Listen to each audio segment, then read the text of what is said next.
आइए दोस्तों, फिर से आप सबके बीच एक नई जानकारी लेकर आ गए।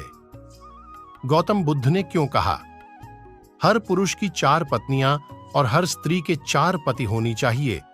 जानें इसका अर्थ। इस कहानी के माध्यम से बौद्ध धर्म के प्रवर्तक गौतम बुद्ध को बौद्ध धर्म के अनुयायी के रूप में जाना जाता है।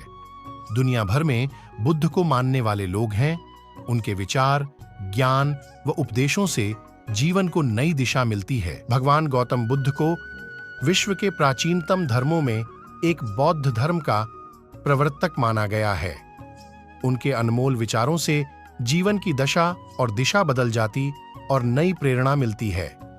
लोग उनके उपदेशों और विचारों को ग्रहण कर उसका पालन करते हैं। लेकिन गौतम बुद्ध के कई विचारों में एक है 4 पति पत्नी होने से जुड़े विचार, जिसे जानकर आप चकित रह जाएंगे।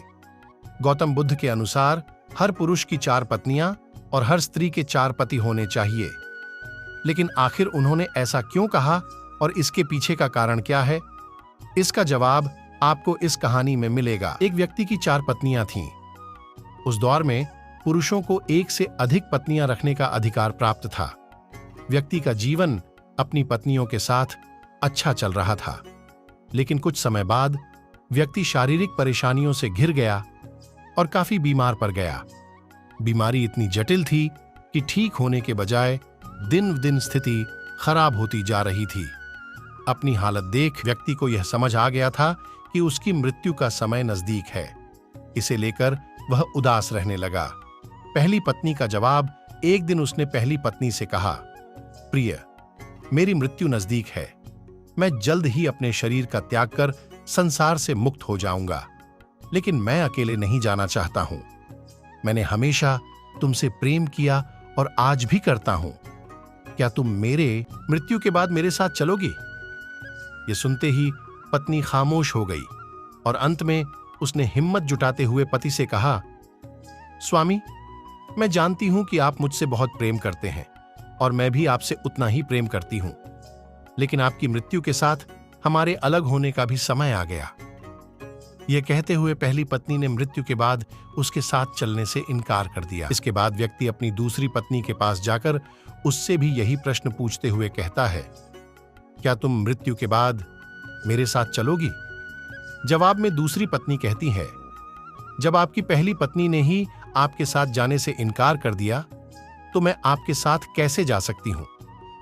यह कहते हुए वह भी उसके पास से चली जाती है। व्यक्ति की मौत अब बेहद करीब रहती है और वह मृत्यु के बाद अकेले होने के कारण उदास मन से तीसरी पत्नी को बुलाकर भी यही प्रश्न करता है।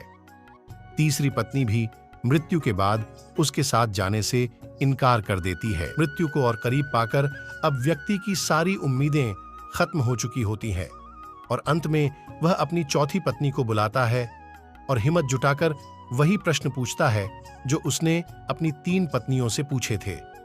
व्यक्ति कहता है, मैं मरने के बाद जहां भी जाऊंगा, क्या तुम भी मेरे साथ वहां चलोगी? तब चौथी पत्नी कहती है, स्वामी, मैं आपके साथ जरूर चलूंगी। आप जहां भी जाएंगे मैं भी आपके साथ चलूंगी और आपका साथ दूंगी, क्योंकि मैं खुद भी आपसे दूर नहीं रह सकती। कहानी को सुनाते हुए गौतम बुद्ध अंत में कहते हैं, हर पुरुष और महिला के पास 4 पत्नियां और 4 पति जरूर होने चाहिए। यह इसलिए क्योंकि उसे भी चौथी बार में हां सुनने को मिले। हालांकि कहानी में बताए 4 पति और पत्नी का तात्पर्य यहां गौतम बुद्ध ने जीवन के पहलू को बताया है। गौतम बुद्ध के अनुसार इस कहानी में पहली पत्नी हमारा शरीर है, जो मृत्यु के बाद हमारे साथ नहीं जा सकती। इसलिए मृत्यु के बाद शरीर को जला दिया जाता है या दफना दिया जाता है। दूसरी पत्नी है हमारा भाग्य है। मृत्यु के बाद हमारा भाग्य भी यहीं छूट जाता है और हम उसे साथ नहीं लेकर जा सकते हैं। तीसरी पत्नी का संबंध रिश्तों से है। मृत्यु के बाद रिश्ते नाते सभी यहीं छूट जाते हैं और हम चाहकर भी इसे अपने साथ नहीं लेकर जा सकते हैं। कहानी में चौथी पत्नी जो कि साथ जाने के लिए तैयार हो जाती है, इसका संबंध हमारे कर्म से है।